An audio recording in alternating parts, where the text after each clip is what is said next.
평안하셨지요? 네, 괜히 물어봤습니다. 네.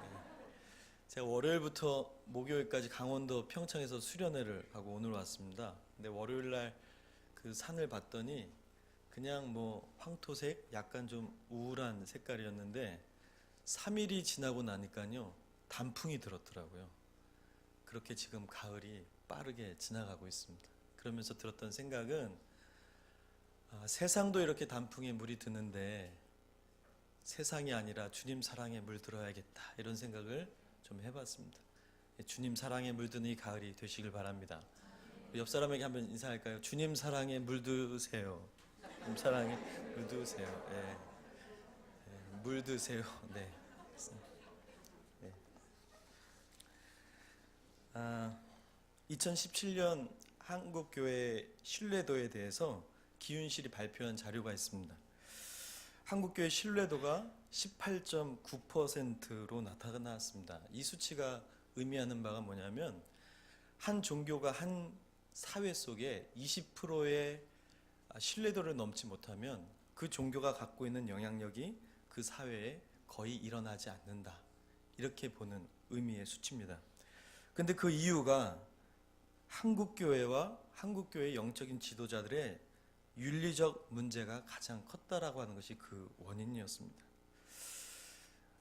한국교회의 신뢰도가 가장 낮은 것이 한국교회 자체와 그 리더들의 윤리적 문제가 컸다라고 하는 말은 교회와 리더가 기독교 본연의 복음적 가치를 세상 속에서 상실했다 하는 그런 의미가 아닐까 싶습니다.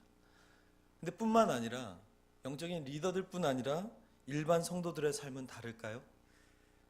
일이나 가정의 영역에서 일반 성도들 역시 세상 속에서 고전을 면치 못하고 있는 사실들을 우리는 여러 군데서 볼 수가 있습니다. 교회에 이탈하는 그 결과로 현상들이 일어나고 무기력한 그리스도인들의 모습들이 사실은 우리가 자주 보게 되는 현상이 아닌가 싶습니다. 여러분, 왜 그리스도인들이 이 세상에서 살아가는 것이 그토록 녹록치 않고 어렵고 힘든 것일까요? 그것은 바로 우리가 사는 세상 속에 죄의 영향력들이 강력하게 작용하고 있기 때문입니다. 가장 강력한 죄의 영향력이 우리가 살고 있는 모든 생활과 삶의 터전 속에 그 영향력을 발휘하고 있기 때문이라는 것입니다. 창세기 3장에 아담과 하와의 범죄 이후, 타락 이후 모든 것의 죄의 요소는 감염이 되었습니다. 하나님의 완벽한 디자인이 파괴되었고, 그래서 우리가 일하는 일터, 우리가 사랑하기로 모여진 가정 속에 그토록 관계의 문제, 이기심의 문제, 사회 곳곳에 있는 구조적인 악의 문제가 우리를 이토록 고통스럽게 하고 아프게 한다는 것이죠. 그리고 그 죄의 영향력은 우리 인생의 주인을 하나님이 아닌 세상과 세속의 가치로 바꾸라고 우리를 그렇게 압박해 간다는 것입니다. 무엇을 어떻게 우리를 위협하고 있을까요? 성경은 이렇게 얘기합니다. 디모데후서 3장 1절에서 4절 말씀을 한번 보겠습니다. 같이 한번 읽겠습니다. 시작. 너는 이것을 알라. 말세에 고통하는 때가 이르러 사람들이 자기를 사랑하며 돈을 사랑하며 자랑하며 교만하며 비방하며 부모를 거역하며 감사하지 아니하며 거룩하지 아니하며 무정하며 원통함을 풀지 아니하며 모함하며 절제하지 못하며 사나우며 선한 것을 좋아하지 아니하며 배신하며 조급하며 자만하며 쾌락을 사랑하기를 하나님 사랑한 것보다 더하며. 여러분, 말세의 크리스찬들이 겪게 될 고통에 대해서 여러 가지를 얘기하지만 여기서 저는 핵심적인 두 가지를 말씀드리고 싶습니다. 바로 돈과 쾌락에 대해서 디모데후서가 뭐라고 얘기하냐면 돈 사랑하기를, 쾌락 사랑하기를 하나님보다 더 사랑한다고 말하고 있는 거예요. 여러분, 시간이 갈수록 돈의 힘이 얼마나 큰지 나이가 들수록 체감이 됩니다. 사람의 죄성 깊은 곳에 이 쾌락을 향한 이 끝없는 본성에 그 어두움을 보게 됩니다. 그러나 그것이 그렇게 크다 하더라도, 그 힘과 그 영향력이 그렇게 크다 하더라도 우리 한번 질문해 볼 수 있지 않습니까? 그것이 정말 하나님보다 클 수 있는지요? 그런데 마지막 때에 이 죄의 영향력들이 믿는 자들의 삶 속에 들어와서 우리 인생의 진정한 주인 되신 하나님을 밀어내고 돈과 쾌락과 세상의 가치를 우리 인생의 주인으로 삼도록 세상은 그렇게 우리를 압박해 간다는 거였습니다. 이것이 이 세상의 거대한 도전입니다. 그리고 그 도전 앞에 많은 교회와 지도자들, 그리고 누구도 자유하지 않는 크리스찬들이 넘어지고 쓰러지고 힘을 잃은 그러한 현실의 현장에 맞닥뜨리게 된 것이죠. 오늘 말씀도 그러한 배경을 소개합니다. 하나님이 주인된, 하나님이 다스리는 그런 나라가 아니라 페르시아 제국에서 하나님의 주권과 하나님의 통치를 잃어버린 그 나라에서 세상의 위협을 맞서서 하나님을 주인 삼아 마지막까지 살려고 했던 믿음의 사람들의 스토리를 그려주고 있는 것이죠. 오늘 말씀의 본문은 아주 시급한 사건으로 시작이 됩니다. 무엇이었냐면 바로 이 하만이라는 사람을 통해서 유다인 전 민족을, 이 페르시아 제국에 있는 127개 도시에 살고 있는 모든 유대인들을 살육하고 도륙하려고 하는 이 하만의 계획이 나옵니다.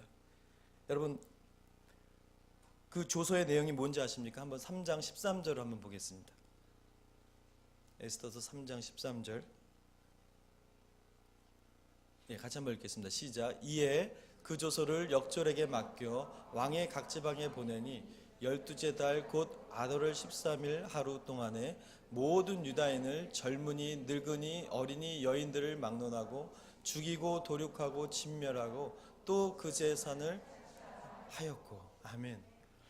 여러분, 유다인들을 죽이라고 명령한 조서가 이 페르시아 제국 127개 도시에 뿌려졌는데 그 내용이 젊은이, 노인, 그리고 심지어 어린아이와 여인들까지 싹 잡아 죽이라고 했습니다. 한날에. 그리고 그들의 재산까지 다 환수하라고 했습니다. 뭘 말하는 걸까요? 뿌리를 뽑으려고 하는 이 유다 민족을 향한 하만의 아주 잔인한 계략이었던 것이죠. 여러분, 왜 그랬을까요?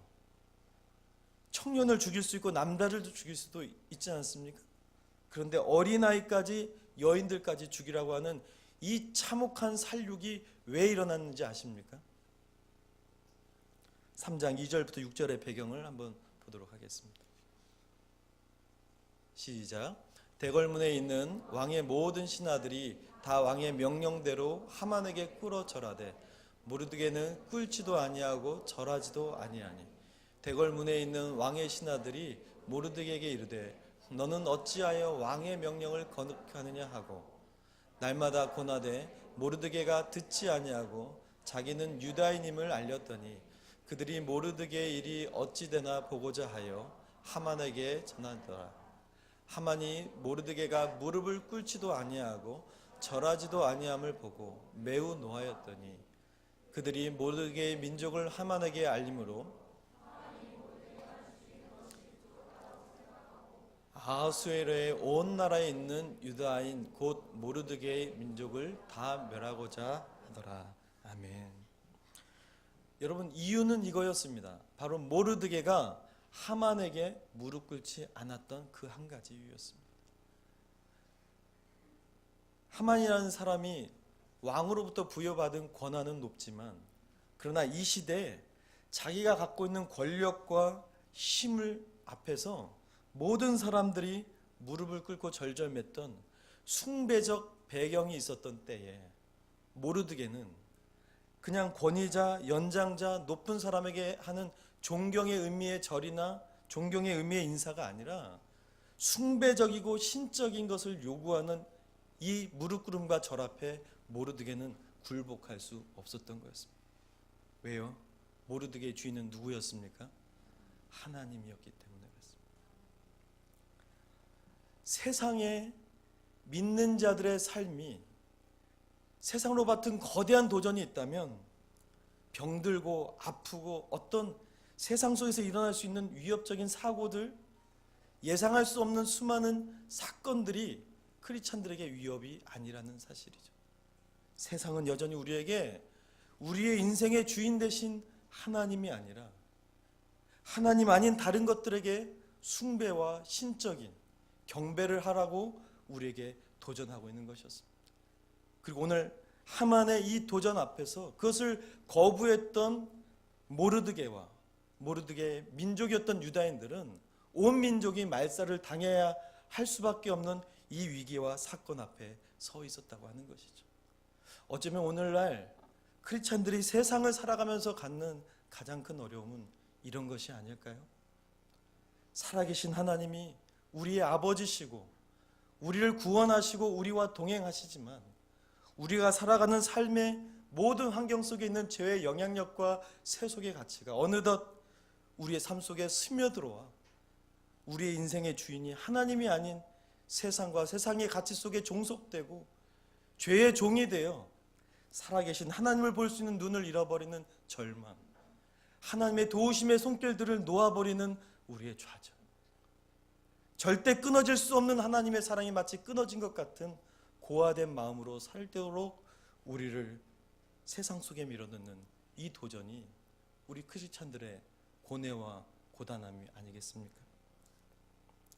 그렇다면 여러분, 어떻게 크리스찬들이 이 혹독한 세상 속에서 이 거대한 세상의 도전 앞에서 하나님의 나라를 이루고 하나님의 승리를 이루며 살 수 있을까요? 첫 번째, 여러분, 하나님의 주권적인 도우심이 있음을 기억할 수 있기를 바랍니다.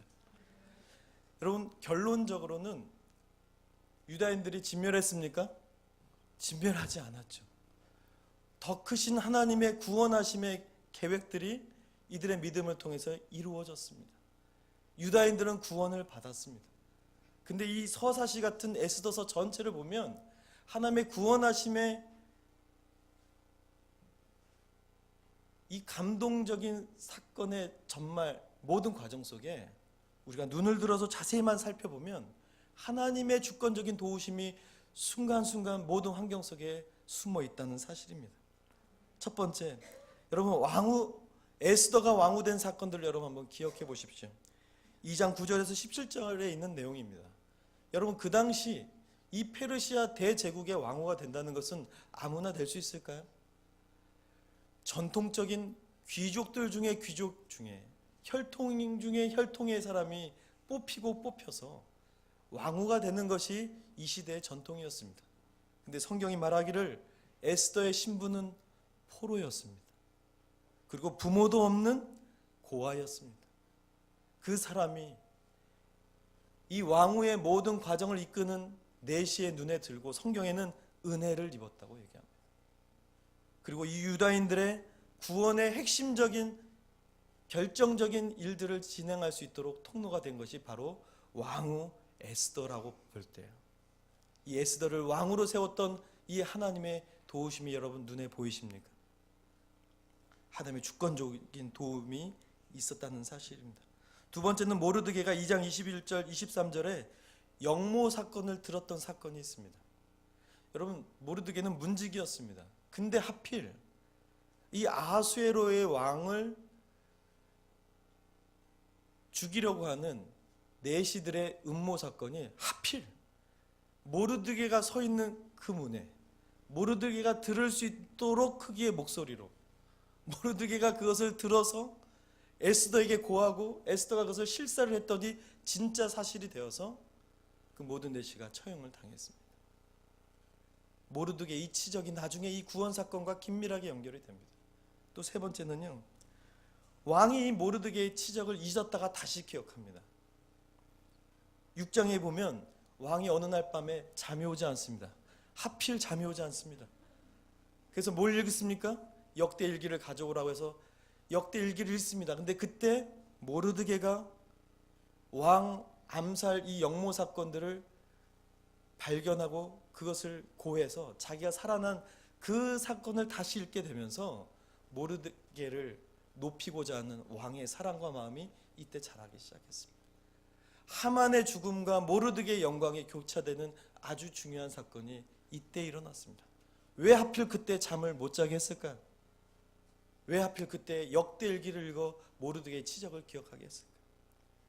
하나님의 구원의 서사시 속에 하나님이 순간순간마다 곳곳에 심어놓은 그분의 주권적인 도우심이 아닐 수 없는 것이죠.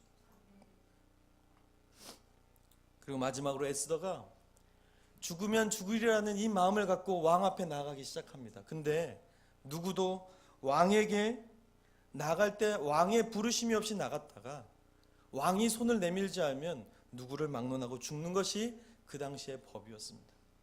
그런데 죽으면 죽으리다 고백하고 나간 에스더를 하필 성경은 왕의 눈에 띄었다고 성경은 기록하고 있습니다. 누가 눈에 띄게 했을까요? 누가 에스더를 바라보게 했을까요?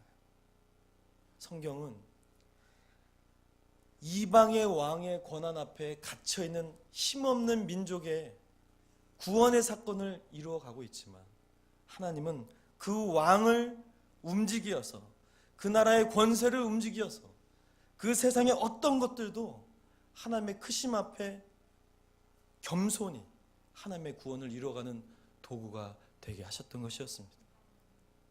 여러분, 창세기 26장 22절에 보면 바울이 예루살렘에서 결박당한 후에 수많은 사람들로부터 죽음의 위협을 받았습니다. 그랬지만 오히려 바울은 로마 군인들의 가장 안전한 호의를 받으면서 예루살렘부터 로마까지 그 장장 긴 거리를 갔습니다.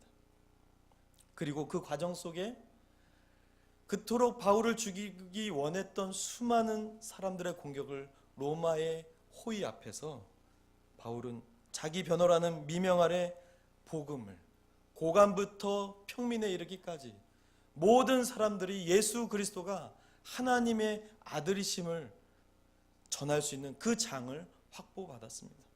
그 과정을 가면서 바울이 고백합니다. 하나님의 도우심을 받아 내가 오늘까지 서서 높고 낮은 사람 앞에서 증언하였노라. 누가 보아도 죽음을 향해 달려가는 죄수의 몸이었지만 하나님은 그를 도우셔서 바울이 이 세상에서 전해야 할 복음의 사명을 다하도록 도와주셨던 분이셨습니다. 여러분, 위기 속에 혹시 계십니까? 막혀 있다고 생각하십니까? 나는 아무런 백그라운드도 없고 지금의 이 모든 현실과 삶의 문제는 해결될 기미가 보이지 않습니까? 주님이 아무런 일도 행하고 있지 않는 것 같습니까? 여러분, 하나님은 당신이 구원하신 당신의 백성이 하나님의 나라 안에서 승리하실 수 있도록 도우시는 분이심을 믿으시길 바랍니다. 눈을 들어 보십시오. 여러분들의 삶 과정 속에 그분의 도우심이 없이 여기까지 올 수 있었던 여러분들의 능력이 존재하고 있었습니까? 아니요. 은혜였습니다. 그분의 도우심이었습니다. 그분의 예비하심이었고 그분의 충분하심이 여러분들 가운데 있었습니다. 이 혹독한 세상을 살아가는 하나님은 그러므로 우리에게 어떤 분이신가요? 하나님은 저와 여러분들을 도우시는 분이십니다. 시편 121편 말씀을 한번 보도록 하겠습니다. 같이 읽겠습니다. 시작. 내가 산을 향하여 눈을 들리라. 나의 도움이 어디서 올까? 나의 도움은 천지를 지으신 여호와에게서로다. 여호와께서 너를 실족하지 아니하게 하시며 너를 지키시는 이가 졸지 아니하시리로다. 이스라엘을 지키시는 이는 졸지도 아니하시고 주무시지도 아니하시리로다. 여호와께서 너를 지키시는 이시라. 여호와께서 내 오른쪽에서 내 그늘이 되시나니 낮의 해가 너를 상하게 하지 아니하며 밤의 달도 너를 해치지 아니하리로다. 여호와께서 너를 지켜 모든 환난을 면하게 하시며 또 내 영혼을 지키시리로다.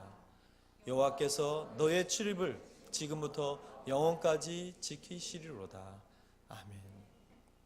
사랑하는 여러분, 세상의 삶이 녹록지 않습니다. 그러나 세상을 구원하시고 회복하시기 위해 통치하시고 다스리시는 하나님은 그의 구원하신 백성을 그의 능하신 손으로 도우시는 분이십니다. 그 도우심의 은혜가 여러분들과 함께하기를 주님의 이름으로 축원합니다. 두 번째로, 세상에서 그리스도인들이 승리하기 위해 승리하며 살 수 있는 두 번째 길은 하나님을 전적으로 의존하는 것입니다. 우리 4장 16절 말씀을 한번 읽겠습니다.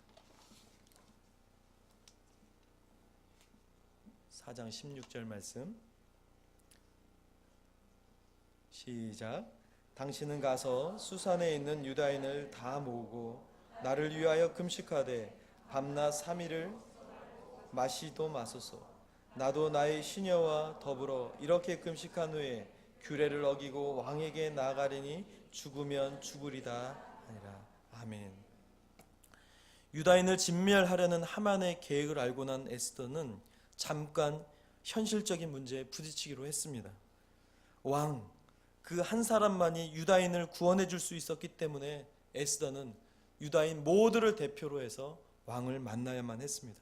하지만 누구도 왕이 요청하지 않은 상황에서 왕에게 나아간다면, 왕이 먼저 손을 내밀지 않는 한 그 누구도 죽음을 면치 못했던 이 시대의 아주 강력한 법 때문에 에스더는 멈칫거렸습니다. 게다가 에스더는 이 왕의 부름을 받은 지 30일이나 지났기 때문에 단순한 노력이나 열심을 다해보는 문제가 아니라 목숨을 걸어야 했기 때문에 에스더는 잠깐 이 현실의 문제 앞에 머뭇거렸습니다. 그러나 여러분, 그때 에스더가 행했던 것이 무엇입니까? 바로 기도와 금식이었습니다. 모르드게에게 수산에 있는 모든 유다인을 모아서 3일 동안 먹지도 말고 마시지도 말 것을 요구합니다. 자신도 시녀들과 함께 금식을 선포합니다. 여러분, 흥미로운 것은 에스더서에 하나님이라는 혹은 여호와라는 말이 한 번도 나오지 않습니다. 그런데 이 장면은 가장 절실하게 하나님의 구원을 가장 필요로 하는 하나님의 백성이 이방의 통치와 이방의 다스림 속에서, 죄의 영향력과 죄의 압박 속에서 하나님의 구원을 가장 갈망하는 하나님의 백성이 살아계신 구원자 하나님을 향해 모든 것을 다해 손을 내미는 가장 절실한 겸손의 태도 아니겠습니까? 모든 것을 걸어 이 민족의 운명을 구원하기 위해 자신의 목숨을 걸어 하나님을 전적으로 의존하고 있는 에스더의 모습을 하나님 우리에게 보여주고 계십니다. 페르시아 제국의 가장 위대한 왕을 통해 민족의 구원을 얻어내야 하는 이 불가능해 보이는 어려운 일이었지만, 그 왕보다 더 크고 그 왕보다 더 위대하신 창조주 구원의 하나님을 목숨 다해 의존하는 에스더의 믿음은 결론적으로 유다인 모두의 구원을 이루어내는 하나님의 역사의 통로가 될 수 있었던 것이었습니다. 우리가 다 알지만 하만은 죽었습니다. 대신 모르드게를 하나님은 높이셨습니다. 조서가 다시 전달되었습니다. 한날에 어린아이부터 어른, 여인, 젊은이들 모두를 죽이고 그 재산을 환수하라고 하는 이 잔혹한 조서가 다시 왕의 명령을 따라서 이 유다인을 보호하고 오히려 유다인을 공격하고 유다인들을 해하려고 하는 모든 세력들이 반대의 경우를 당하도록 하나님은 새로운 조서를 이 모든 127개 도마다, 도시마다 이 법령을 내리셨습니다. 확실하고 완벽한 구원이었습니다. 여러분, 어떻게 이 구원이 올 수 있었습니까?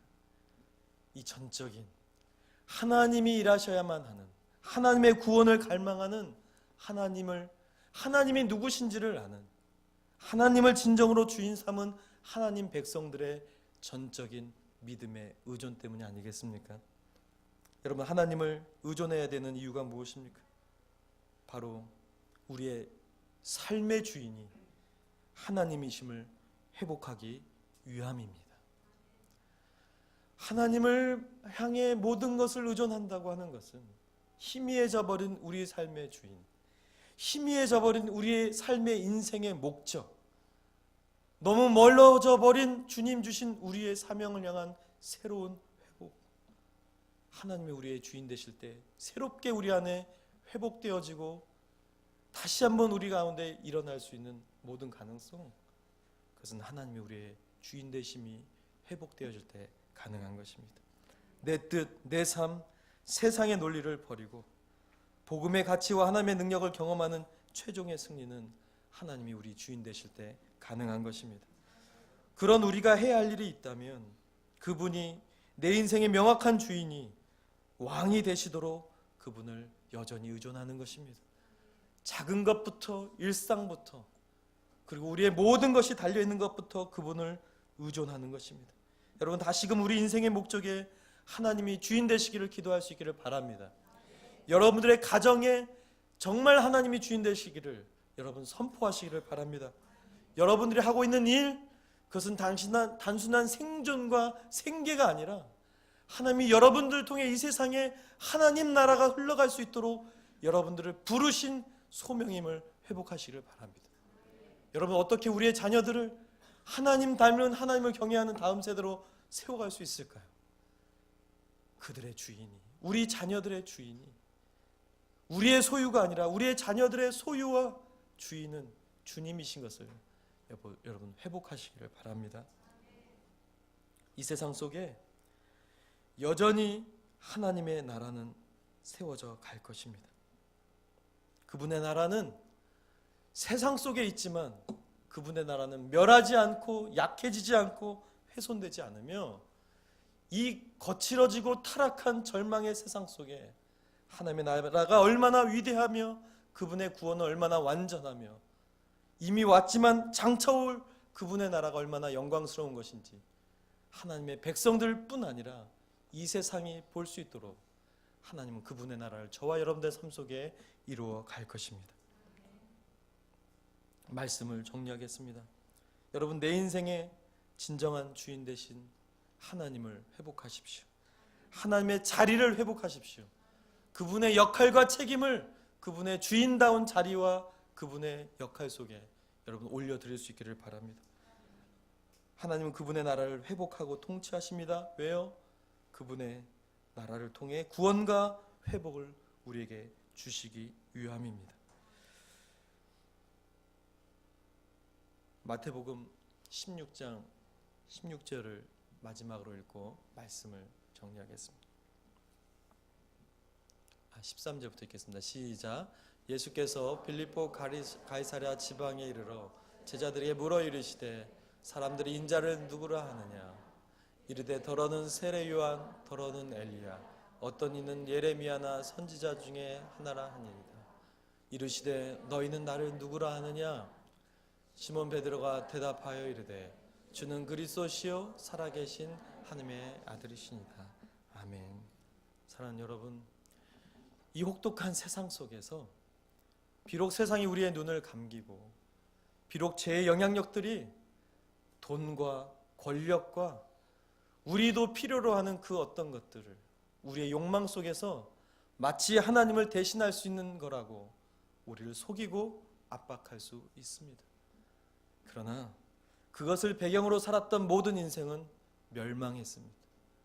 그러나 어떤 고난과 어려움과 세상의 혹독함 속에서도 예수 그리스도가 나의 인생의 진정한 주인 되심을, 그분이 하나님의 아들 되심을, 마지막 날 심판자로 오셔서 당신의 백성들에게 주실 영원한 나라의 주권자이심을 믿는 그분의 백성들에게 하나님은 구원을 주십니다. 우리가 살아갈 하나님 나라의 능력과 승리를 주시는 분이십니다.